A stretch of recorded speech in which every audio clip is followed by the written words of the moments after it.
There is a moment in every life when you decide to rise, to stand taller than your fear, to speak louder than your doubt, to chase the vision that sets your soul on fire. This is that moment. And here, we walk it together with stories that awaken, voices that inspire, and truths that set you free. This is Positive Talk with Kevin McDonald, where hope has a voice, and that voice is yours. And welcome to the show, everybody. I got to tell you, Michelle is here. Michelle, I got to ask you this question because it's going to be relevant to our conversation today. Hey. Do you remember getting called into the vice principal's office or the principal's office in high school?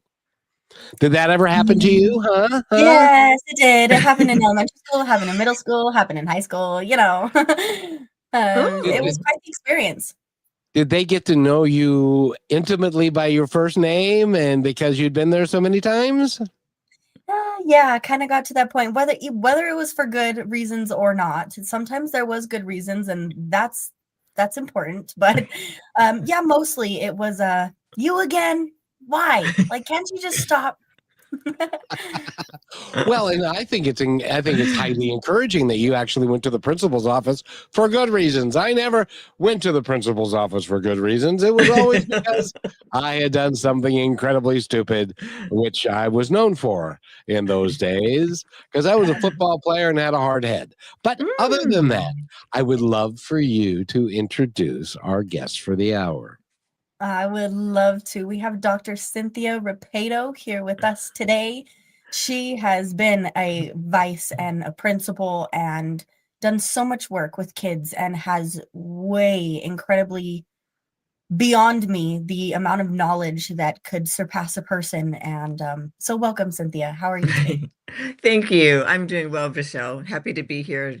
Hello, Kevin. Hey, it's great to have you here, Principal, and I'm not in trouble. I still think about that. But I got to ask you, because you were also a biology teacher in high school. What made you decide to? Because I know teachers that were like math teachers and English teachers. They were that their whole career. What made you decide to get into the management side of education? That's a good question. I was actually looking for a way to increase my pay. So teachers have to go through the salary schedule. So it's based on number of years and amount of education. So you can start off on step 1, and then step 2 is year 2. And if I took 30 units of credit, then I would move up the salary schedule.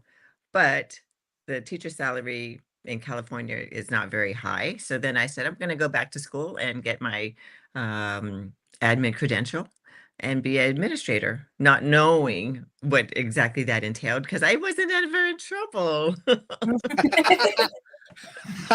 You seem like you were a nice person that never got into trouble. I didn't get in trouble. My sisters did. And so I thought I'm number 4. And the 3 older sisters, well, there's 2 more after me, but the 3 older ones, they always got in trouble. They would cut classes. They would do all these things. They would get phone calls. My parents would get phone calls home, but I didn't want to give my parents a hard time. So I was the good girl. So I never knew the principal or assistant principal. So, Cynthia, did you have, I tried to do the math right there, and I'm not sure I got it right. Did you have a family of 6 girls? 5 girls and 1 boy. And how did I end up here? Was he the older one or the younger one? My brother is right after me. He's number 5, and then the 6th one is a girl again. Oh, I'll bet you he just got mothered to death when he was growing up. Not so much so. Oh, the rough end of it. Girl sisters are mean. They are. Yeah, we can kind of we were kind of controlling. And of course there's this hierarchy in the Filipino culture too. So it's like you got to respect the elders. Yeah. And Cynthia, I got to tell you, in the last couple of years, I have met with and worked with some really remarkable people who happen to live in the Philippines. And they Mm. have I love the culture. I love the multi-generational culture where you don't throw out the old people, you actually honor them. Yes, ladies and gentlemen, there is a place in this world that doesn't throw old people out and stick them into old folks' home. They actually work with them, and it becomes a generational thing. I think that's just, now that I'm an older person, I think that's just awesome. Thank you. Yes, that is the culture. And they're the hardest working people that I've ever met. They are Mm. remarkable. Rochelle and I work with some, and as we love them, don't we, Rochelle?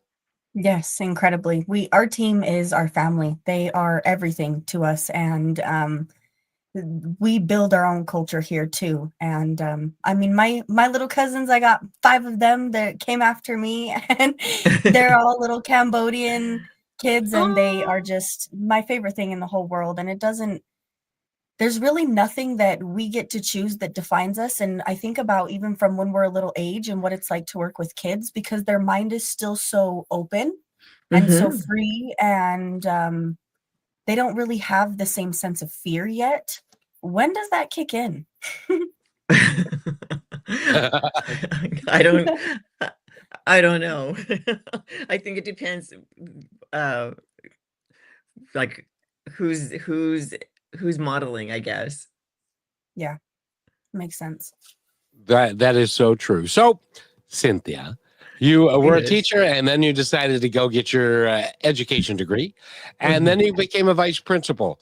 And what was the first thing? Did you ever go home in the first couple of weeks or a couple of months of being a vice principal that you said to your significant other or your friends and family, "Oh boy, what have I done? I've made a horrible mistake." Absolutely. Yes.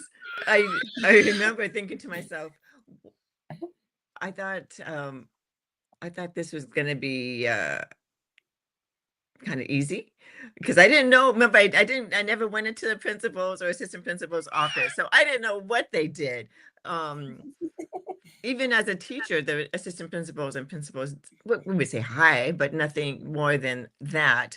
And then they would once in a while come in my classroom to observe me and evaluate me as a teacher. So I thought, okay, well, I don't really know what they do. I see them at lunchtime, they're supervising at lunch. Okay, no, nothing's going on. Little did I know that they deal with discipline, they deal with parents.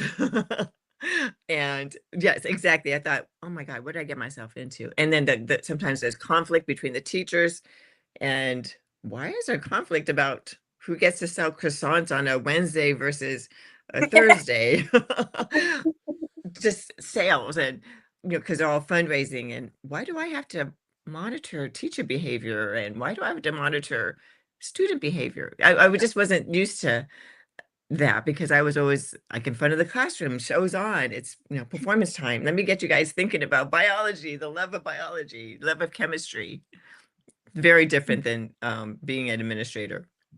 Oh, yeah. Oh, Rochelle, did you like chemistry or biology? I don't think I ever I don't think I ever showed up to any of those classes. I tried. I did. Somehow I got really confused on which class I was actually taking, and all I really wanted to do was dissect things. I thought that was fascinating. And for some reason, every class I was in avoided that. So that was Mm. once I started doing that, it was I loved learning about life though, Hmm. and how something so simple so quickly can turn into something that is alive, and kind of just the journey of it. And then I stopped going to school, so um, but I still loved the idea of science itself, and I did have some teachers that made the difference for me and how much I cared about Mm. even learning, you know what I mean? That's great. And can I ask you which ones made a difference for you? Yeah, actually, I had a geometry teacher, Right on. and I hated that class, but I loved her So I loved that class. I had a English class that the teacher was amazing. Dance, of course. I would have done dance every period if you let me. But there was a few, and specifically one towards the end, right before I graduated, with math.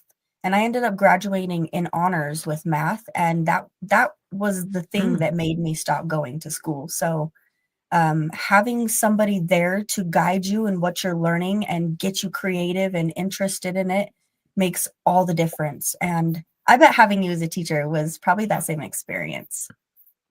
It was. And if they were not doing well in class, I wanted to make sure that I was right there with them. It's like, Yeah, where did you get lost? Or yeah, tell me what you know, and then I'll know where I can meet you along the way. yeah, Because everything is kind of methodical with chemistry. yeah, Yeah. it's true. Yeah. See, now that wasn't the experience that I had at all. Because Mm. when you were saying to a kid, "Where did you get lost?" My teacher would just say, "Oh, get lost," Yeah. um, be- Hmm. If you because can't keep up, then get out.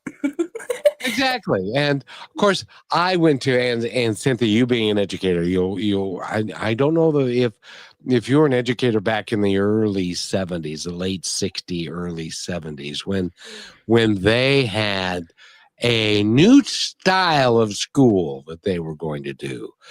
And it was a progressive style of school. Hmm. And rather than having 6 or 7 periods, we had 18. Oh, whoa.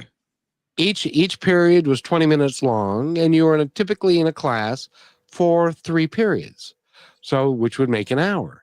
But you were only scheduled to be in class for 40% or 50% of your day.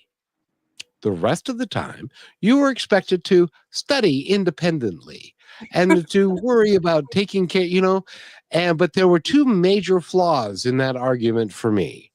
One was a third of the school was the snack bar and the socializing area, and the gymnasium, which was big enough to put the Seattle Symphony and their trucks into the Seattle Symphony, and it was open 24 hours, and they had a swimming pool and all that stuff. So I got an A in PE because I never had to leave the gym to go to class because I was already there and had missed the other classes.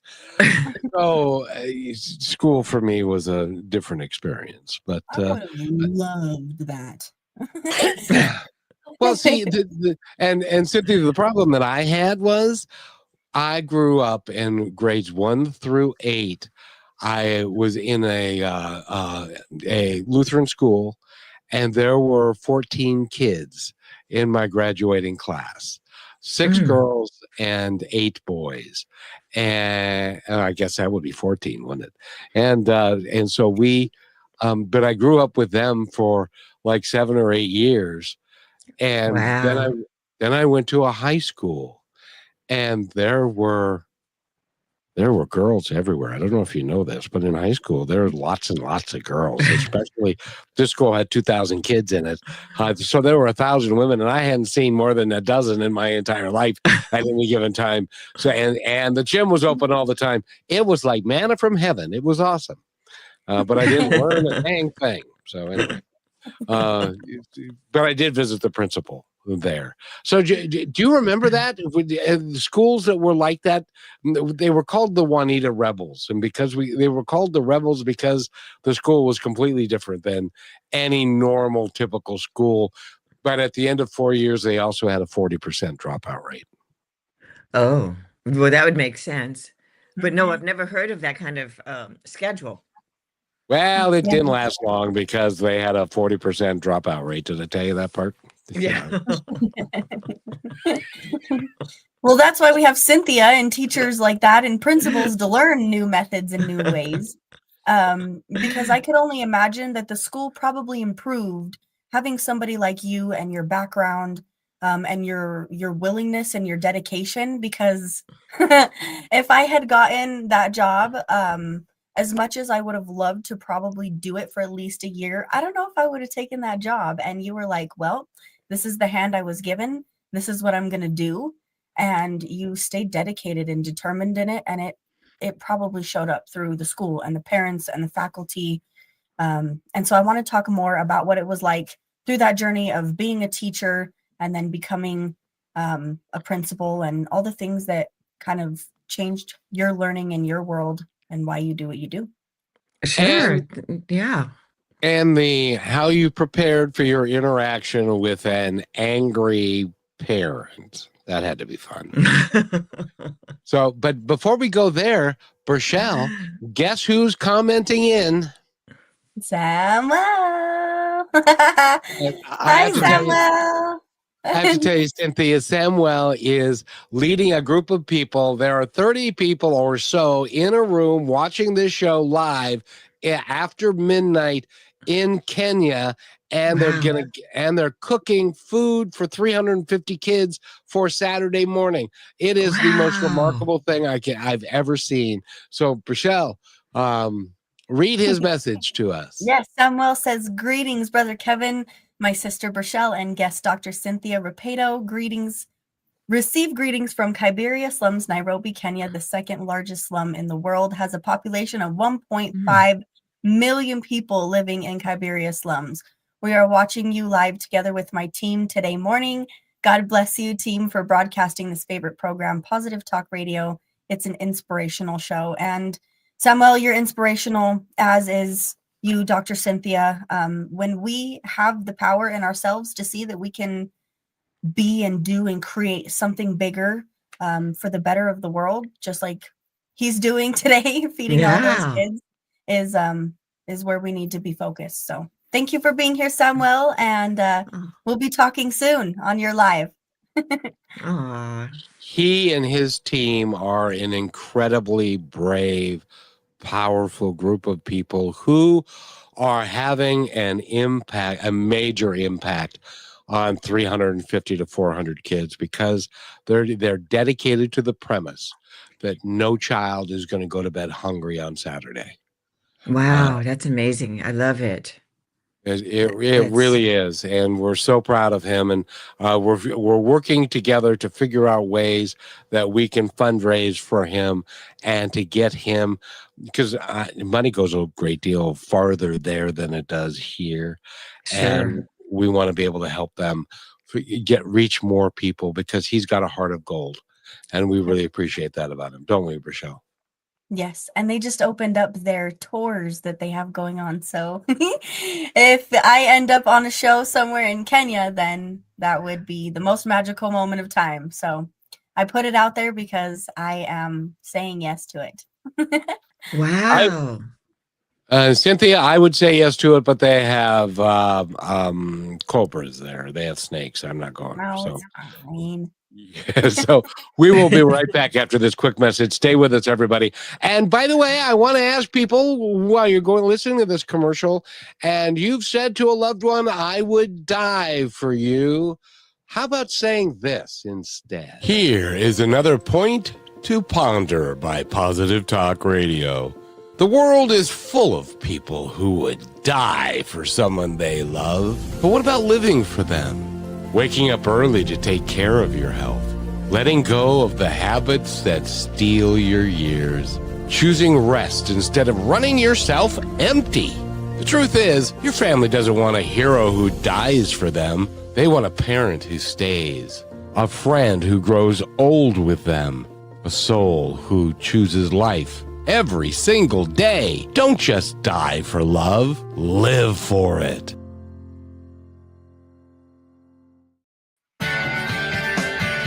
And welcome back to Positive Talk. My name is Kevin McDonald. Berchelle is right there, and Cynthia Rapaido is right there.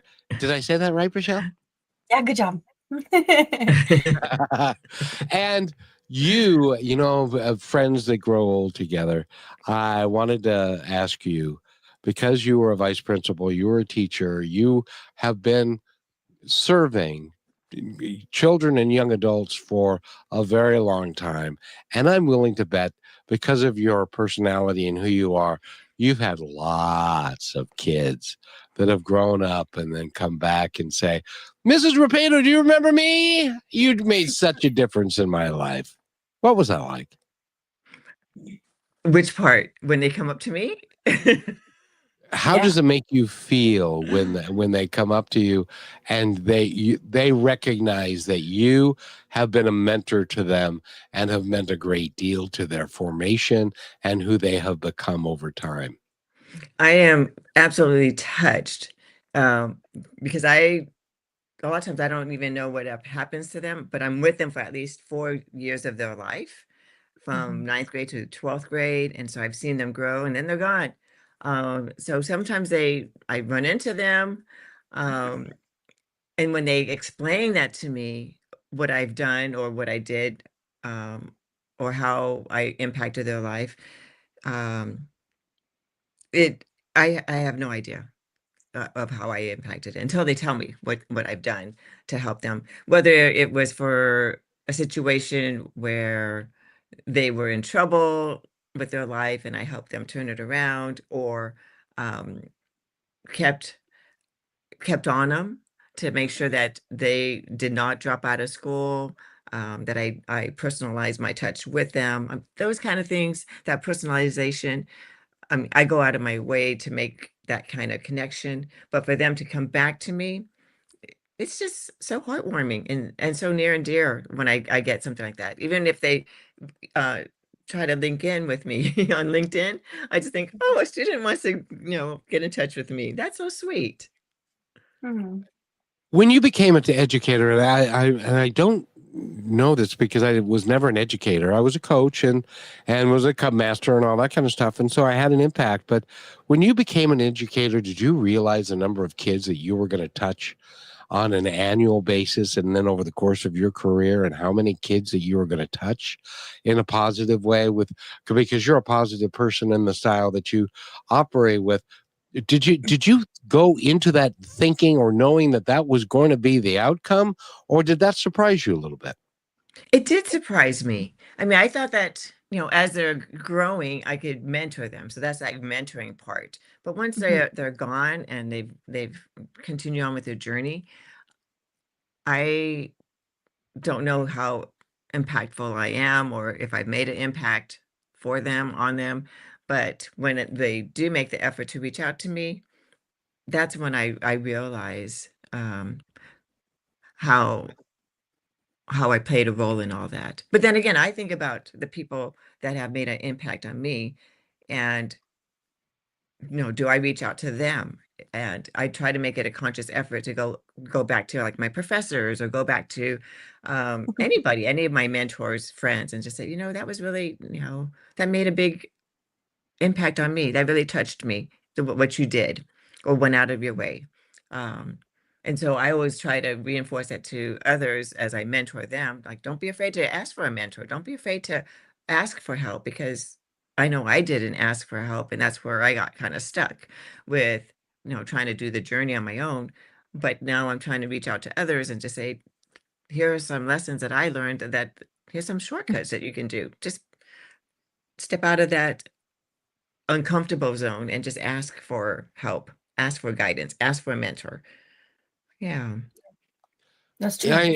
I know what it's like when you, because when I was a coach and I was coaching this team, and it was the last game and it was the end of the last game, and one of the kids who didn't play very much, and he wasn't very good, but he was a nice kid, and we got along, and I treated him like just one of the other guys, even though he didn't play and stuff, and and it was the end of the game, and he came up to me and he started crying, saying, "This Hmm. is the last. This is the last game, and I'm not going to see you anymore," and stuff. And that's when it hit me. We, when we reach out to young people, You just hearing you say that makes my eyes water. I know. when we reach out, we have an impact that we have no idea what it is or how important it is. And that's why I encourage every adult, reach out, coach, be a mentor, Yeah. help kids become, because you don't know. And I'll bet you, Rochelle, I can, well, as a matter of fact, I'm going to ask you, who was your fifth grade teacher? Do you remember? I do remember my fifth grade teacher, and I loved her. Her name was Miss Rossi, and she had a huge impact on my life. And it's crazy you say that, Kevin, because she was my first good teacher. Like giving kindergarten was amazing, but Miss Rossi she was like the grandma teacher. She Aw. cared about her students. I remember in 5th grade, there was this girl who was very troubled, and she ran into the class from the back of the building where we were, running from the cops at like 8 o'clock in the morning. And Miss Rossi sat with her, and that she had been called down to the office, and Miss Rossi told them, give us 5 minutes. And she took her out in the hallway, and she did the same thing with all her students, even me in times Mm. where she got at her level and tried to have more of an understanding for what this girl was going through in 5th grade to be running from the cops in the morning, and was able to not only guide her and help her, but she finished the year. And for her, that was a big Mm. deal. And then Yeah. having that around me and seeing my teachers, not even just being that with me, but seeing the teachers care about us as individuals, not just as a classroom and making money for it. And Cynthia, do you remember your experiences and certain teachers that just like made you see things differently as a child? Oh yeah, absolutely. I could think back, like you described, my elementary years. Um, there were like no, there was a math teacher. There's even in junior high, there's a lot of different teachers that made an impact on me that kind of built that relationship. Um, it made me want to do well, Yeah. made me want to perform well. But of course, there's also the teachers that didn't didn't really care, and I remember them as well, Yep. or that didn't really teach. And I'm like, I'm bored in this classroom. And not that Yeah. I um, didn't. I mean, I liked the class, I liked the subject, but the teachers' content, they were off on a tangent all the time. So that didn't help, and I ended up not liking that subject anymore after that class. Yeah. Yeah. What subject was that? It was trigonometry. Oh, no Oh. way. Well, and I would have loved trigonometry if I could even say the word, but I had to go through algebra first, and then I had to go through basic math before algebra, and none of that worked out all that well. So, but I now have a great understanding of numbers and all that kind of stuff. Good. So I don't know how it happened. It must have been through osmosis, but You must have had some sort of a good teacher someday. I did. Well, elementary school, because it was such a small thing, I can still remember all my teachers' names from 1st grade to 4th grade with Mr. Briotti. 5th grade was Pastor Abelins. 6th grade was Schultz. And 7th and 8th grade was Camperath. And so I remember those guys. And sadly, God, that was like 50 years ago. So they're probably all gone now. But if you're any of you are still here, you can reach out and stuff. But teaching, because and the reason I have brought this whole thing up, Cynthia, is that teaching is, you're never going to get rich of becoming a teacher, and so you need to come up with reasons why, and being of service to humanity and to kids, and to really make it, you have to be self-motivating that way to be a good teacher, and really want to Mhm. motivate kids and stuff, and do it for the right reasons, because you ain't gonna ever get rich doing it, that's for sure. Very true. It's a wonderful profession, um, and I would encourage everybody to at least try it, but also know what age group they want to work with, because you become this mentor for these little folks. I'm not saying little folks, but younger folks. And even as an adult, you can still be a mentor for other adults, um, and teach something. Mhm. So teaching and learning are so important in life. Mhm. That is Oh, true. And when we absolutely. come back from this break, I have to know, Cynthia, how you kept yourself through being a teacher and an administrator to not get too attached and tie your personal identity with who you were in the workspace, because I know how many difficulties being a teacher or even a principal especially can bring up when you know a kid or one of the faculty is struggling at home or going through things, or if you yourself are going through something and you're trying not to bring it in to spread that energy around to the little ones. I'm curious how you Hmm. kept yourself in a safe space and created that at the same time. Okay, I have to think about that. Excellent question, my dear. Excellent, excellent. We'll be right back after. You're listening to Brushwood Media Network, the best in syndicated talk, news, and entertainment shows.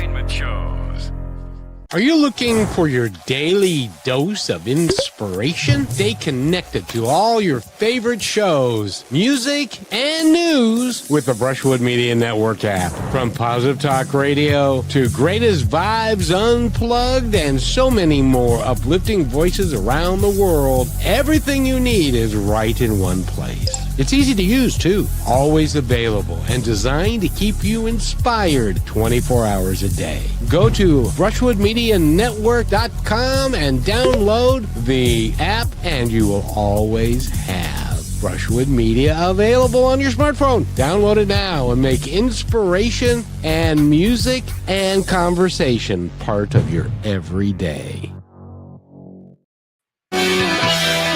And welcome back to Positive Talk. Rochelle is right there, and she's at the base of the mountains in Salt Lake City today. And Cynthia Rapaido is here as well. She's a educator and a leader. And in the second half, we're going to talk about leadership and how you did that in all of its forms and how you learned the process. But first, Rochelle had a question. Yes. Really just how do you keep yourself emotionally intelligent and not only keep yourself in a safe space, but create the safe space no matter what you're going through or what someone else around you is and you can't do much. I think really it's about being grounded and understanding my own emotions. I mean, because as you can see, I can get very emotional just from storytelling. So can she. So can she. And I think that that already connects Yeah. in some ways, but for me to get into to empathize with my students or my faculty and understanding if they're in a situation in their personal life, taking the time to understand that situation, Yeah. but still have expectations, but how can I help them with those expectations? So if their plate is full, okay, well, let me know how I can help you. Yeah. At the same time, um, for me, how do I balance myself is making sure that, again, like stay grounded, um, have my own hobbies so that way I can process my own thoughts without bringing it home, because sometimes there's confidential things that students are going through or faculty are going through, and I can't just share it with um, my spouse or family friends because it's confidential. Um, Yeah.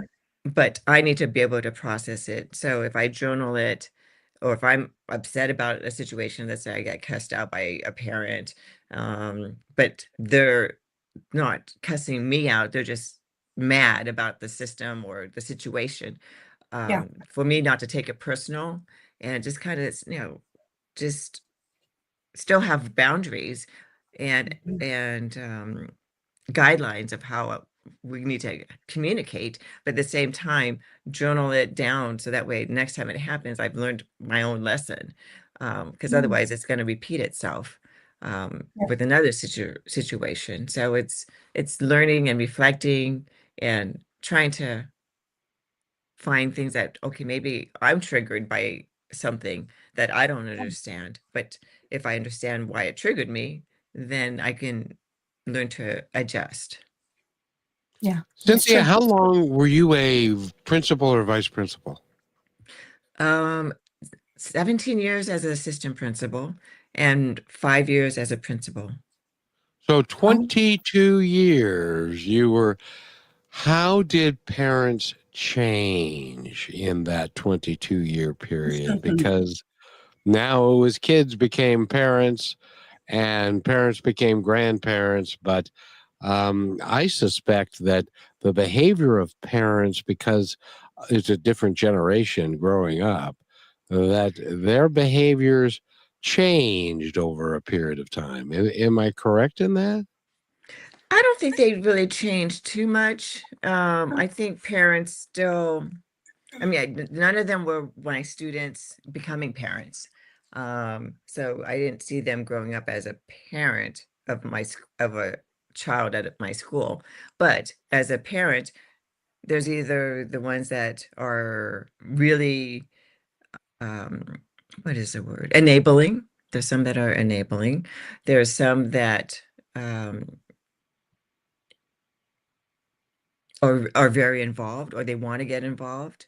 There's some that don't know how to navigate and don't know the system. And those are the ones that I try to work with, because if they don't know the system, then how can they help their child?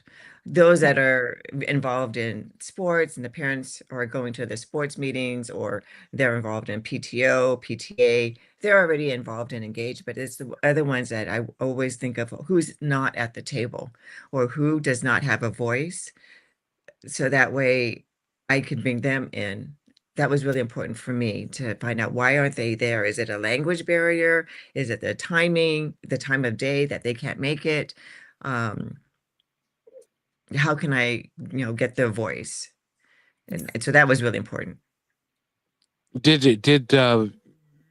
Was there a high frequency of parents who believed their children could do no wrong, and so therefore it was the school's fault, or it was the other kids' fault, or it was the parents' fault, or the other parents, or it was the coach's fault? And by the way, this is a public service announcement that I just have to make.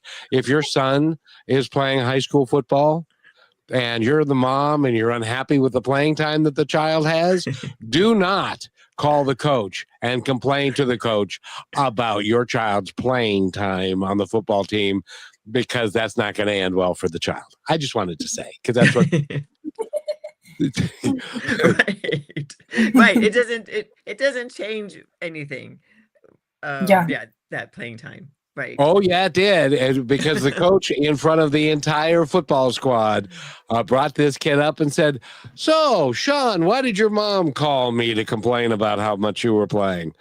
And that didn't go well. Oh. That didn't go well. So don't do that. Don't do that, please. No. So in any event, but did parents, do they get, have they been a lot more enabling? Or is there just a segment that always is, and a segment that always believes you and is harder on their kids and all that kind of stuff? I mean, there are definitely some parents that do the enabling. There's some that say it's never my son or not my child, it's the system. They believe everything that their child is being blamed for is not their fault. But if I have evidence of things, then it's kind of like, well, this is what I have, and these are the consequences that we have. Or have them reflect on the situation. I actually have the child write down what happened, so it's getting their voice down on paper, and I just say, look, this is what they wrote. No, I didn't write it. They're saying they did it. Well, and that would be interesting to have a parent for me that would believe I did no wrong, because it was sometimes I really wasn't. I didn't do anything, and they were like, "Nope, you did it. We know you. We're not even gonna question it. We already know your background and your history." But Cynthia, I want to ask you on the flip side of Kevin's question. Yeah. Did you notice that there was any sort of gain in a drop off, or a parents that were more dropped off and not present or not caring or not providing, because from what since I went to school and now, I think I've noticed so much more that parents don't care as much as they used to. And it highly affects children because they go to school and then there's teachers and faculty that care about them and are trying to help them. And they're like, why are you helping me? So just curious on that.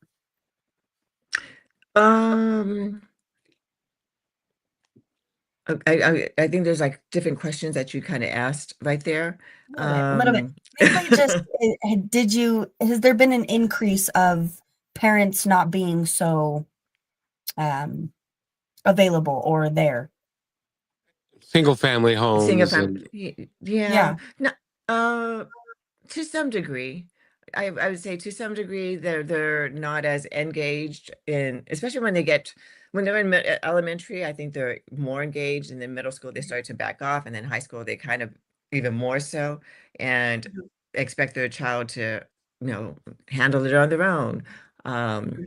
But those are the ones that, as from the high school perspective, as an administrator, I want the parents to still stay engaged.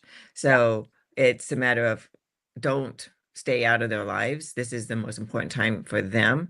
But you can still guide them and be present, but stay connected with the school. But I think there's also things that get in the way. Like cell phones can be a problem. They're texting their kid. So there's that kind of communication. But for the most part, I think it's the grade level that makes that difference. Well, and I asked that on behalf of really because that's when parents, it's stressful for them, and sometimes they don't know what to do when they're going through so much just trying to keep things afloat, and how that shows in the kids, because as parents need help too. Parents need resources, sometimes just somebody to talk to about their kid.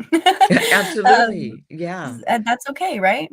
Absolutely. And in fact, there was at one of my school sites, we did do this parent education group as well, because the parents were concerned about, we were concerned about some of the kids getting involved in gangs and just making poor choices.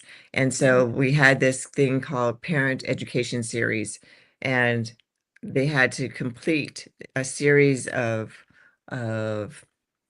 courses, but I didn't run those meetings. We had somebody from an outside agency come at night, and they provided childcare services while the parents got to learn some skills. And after that, whatever 5-8 week period of parenting education, the parents still wanted to meet and stay together as a cohort. And they loved each other, and they were just so happy to go through, this process together. And I said, okay, if you want to keep on going, let's get one of the parents to oversee it. And that parent took it on, and she became this leader at the school, and then she became this leader in the district. She ended up going back to school to get her doctorate. Just amazing stories with empowering parents. And then the relationship with the parent and the children actually really improved. The communication between them, because she said that they would bicker and disregard her and be kind of disrespectful in her wishes. But later on, she was able to do the course and work on her communication skills with her child. I didn't go to those classes because I wanted to make sure that they felt comfortable going through it on their own. And she loved it, and she wanted to continue it, and then empowered the parents to, hey, we don't always have to focus on our children, their behavior. Let's start working on what can we do for them. Like, let's find ways how we can help them with financial aid for college. How can we help them with getting better grades? So she was really on this mission of this exploration of helping parents navigate the school system as well as her own needs. I know, I loved it. And I still stay in touch with her. Every school needs that. Yeah, absolutely. And so Cynthia, why doesn't every school do that? I don't know. I think people do want to do that, but I don't know if, that there's a different kind of outreach and expectation. Um, I guess it takes an organizer of a parent that is willing to organize it and put it out there, because our experience, Michelle's and mine, I think I can speak for her in this, is that we find the community is really, really helpful in solving a myriad of problems when people get together and they're not fighting each other. They've got a common goal and a common purpose. Does that make sense? Absolutely. Yeah. So, and by the way, we're talking with Cynthia Rapaido. Rapido. See, I said it. You and did. and we need to take our last break. And when we come back, Rochelle has got a dynamically interesting, wonderful question to ask you, I'm sure. And Cynthia, by the way, thank you for being here. This is we're having a really good time talking about education and better ways of doing it. And we're hoping people will think about getting more involved in their school, because that's where our next generation comes from. And I kind of feel sorry for them because they have to deal with what we've created for them. So that kind of sucks. But we'll be right back. Here's another point to ponder by Positive Talk Radio. A woman spent years hating the reflection in her mirror. One day, she whispered, "I am enough." Day by day, her reflection became her friend. Self-love begins with the words you tell yourself. Speak gently, because you are listening. This is brought to you by Positive Talk Radio, where stories of hope come alive. And welcome back to Positive Talk. My name is Kevin McDonald. Michelle's right there, and Cynthia Rapaido is there, and she's an educator. She was a biology teacher, and then a vice principal, and then the last 5 years you were a principal. How different was it being a vice principal and having your boss in the same place, and now suddenly you're the boss? It was really beautiful. I loved it because then I get to create this culture of what I envisioned for the school. Um, I wanted it to be, all this positive morale, um, building a community as you described it, with parents, with teachers. I wanted to make sure that parents knew that I heard them. I wanted teachers to know that I see them teaching. I see the kids in the classroom. I wanted, and then by modeling it, I wanted, the administrators that were part of the team to also be mentored in that way, because that wasn't so much what was mentored for me. But stepping into that role, I thought, I want them to be principals one day, and lead a school. So that's my vision. Well, it's also nice when you are the boss and you don't have somebody over your shoulder going, when you have a creative idea saying, "Hey, boss, let's do this," and they say, "No, we're not going to do that." But now you're in charge, so you can say, "Yeah, let's do that." Absolutely. Yeah. That's why I was told at one time, "You're not a very good employee," because I like to be kind of in charge and not to have anybody over me saying, "Nope, that's stupid," which happened more than once. But in any event, but congratulations on that. And now your career has morphed into more of a consultant. Would that be true? Very much so. Yes. So now I do educational leadership coaching. So I coach administrators, principals, assistant principals, people at the county office, and then I work with beginning teachers as they're getting their credential. So I love that part because I get to share, how can they engage students in the classroom, just that whole beginning part of being a teacher, and then administrators, like helping them be a thought partner. I'm more of a thought partner without giving them the solutions, but helping them process next steps. That's awesome, Michelle. Yeah, I'm thinking, because you are coaching and you're doing so many things to share what you've learned, one thing that was prominent to me that I would love to bring up, although I hate that it is a reality. I was a kid that was bullied a lot, and so that's why I was mean and I was loud and I yelled at my teachers, and I wasn't very involved because I was distracted by the other kids. How did you manage to to guide kids through bullying? Sure. So as a bully or being the target of a bully or Either or, bully, both sides yeah, of it. yeah. So it's a matter of, you know, identifying the bully, the bullier. Sometimes it's the victim, I'll say the targeted person that comes into the office and hearing their side of the story. Mhm.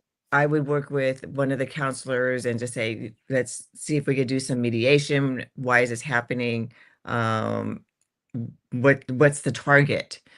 Yeah, Um, is it something that the bully is doing because they want everybody else to be controlled? And what are the triggers from that?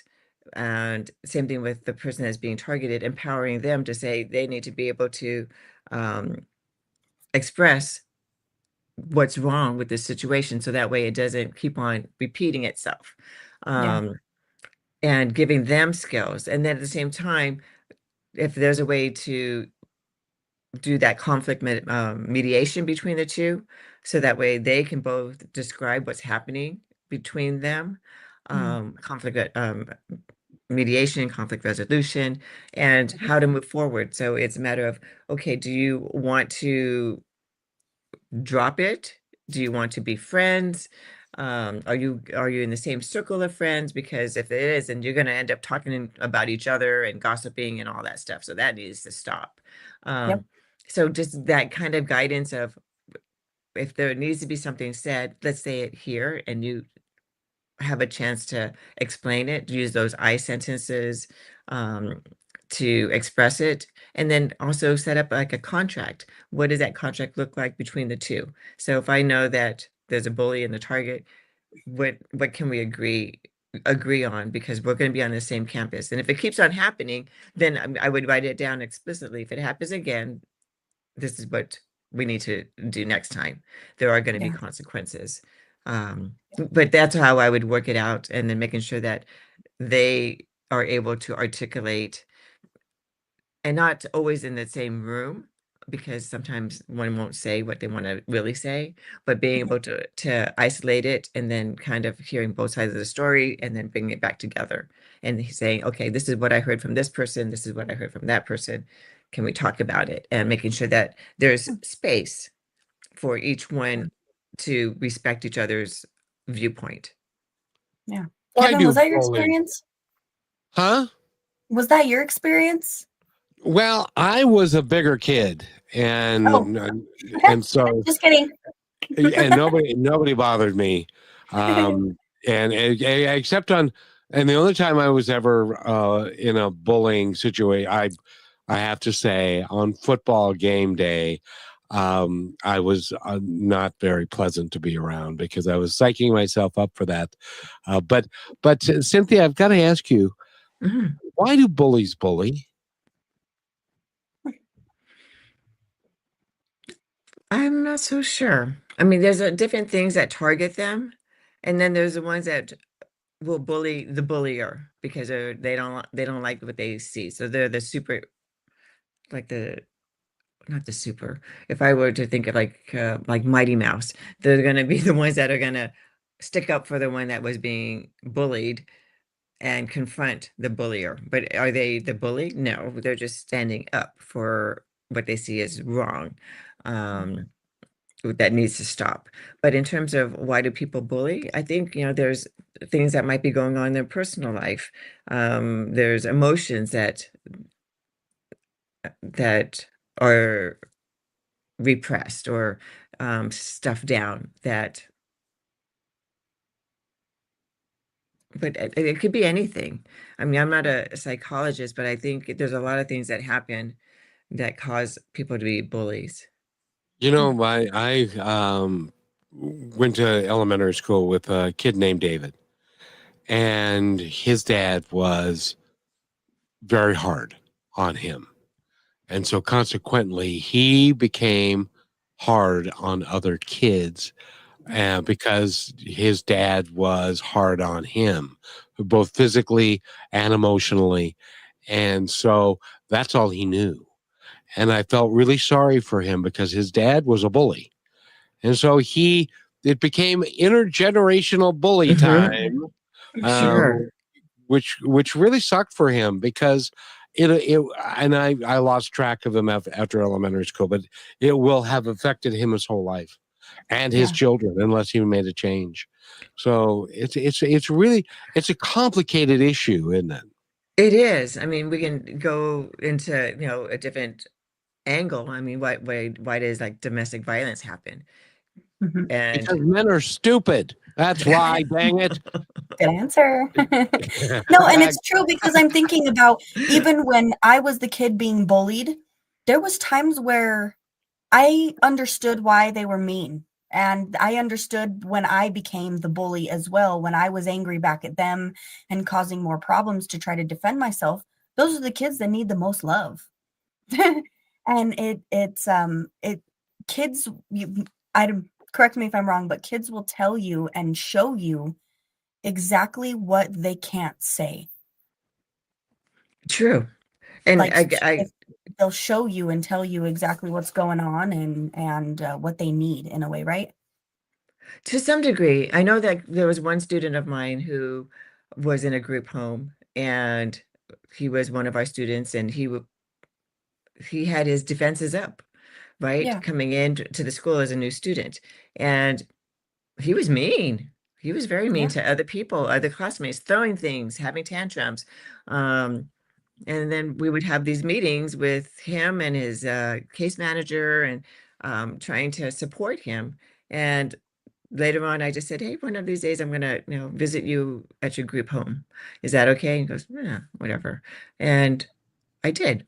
I went over and visited him at the group home, and I just said, "Okay," looked around, and one day I had a frame because I saw a photo of his family because I said, "Oh, who's in that picture?" And he goes, "Oh, that's my mom, my sister."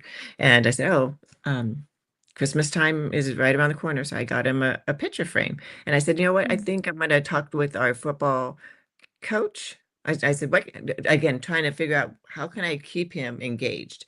How Mhm. can I make this a positive experience school? How can he Yeah. build positive relationships? And he says, "I would love to be on a football team, but I don't have the grades.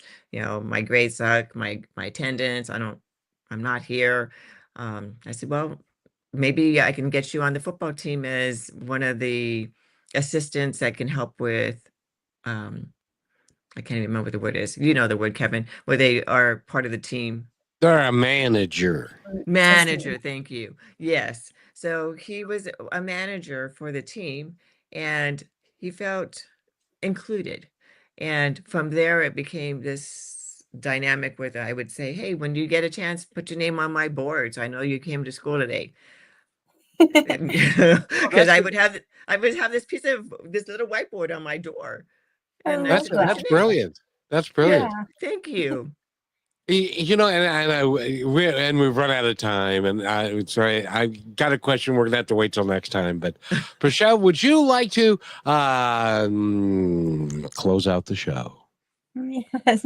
Well, thank you, Kevin, for being here. And Cynthia, thank you for showing up, spending this time with us, sharing your knowledge and helping kids. It is what me and Kevin believe, helping one another is our biggest gift to the world. And it's a blessing that we get to have you to be that person and to also teach from that point forward. So again, thank you. It has been an honor to have you here. I can't wait for you to come back because Kevin's going to store that question somewhere safe. And thank you, everybody who spent this amazing Friday with us, and have a great weekend. We love you.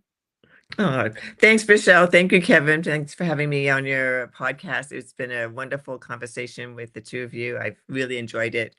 And hopefully I brought value to your show as well. Absolutely. And Rochelle, now we can say we've been to the principal's office. For a Thank you good so much, reason. Cynthia. For a good reason. That's right. Have a great day, everybody. Thank you for being part of Positive Talk with Kevin McDonald, where stories inspire and voices remind us of what truly matters. May today's conversation give you hope, courage, and a reason to keep moving forward. And just remember, till next time, be kind to one another because each other's all we've got.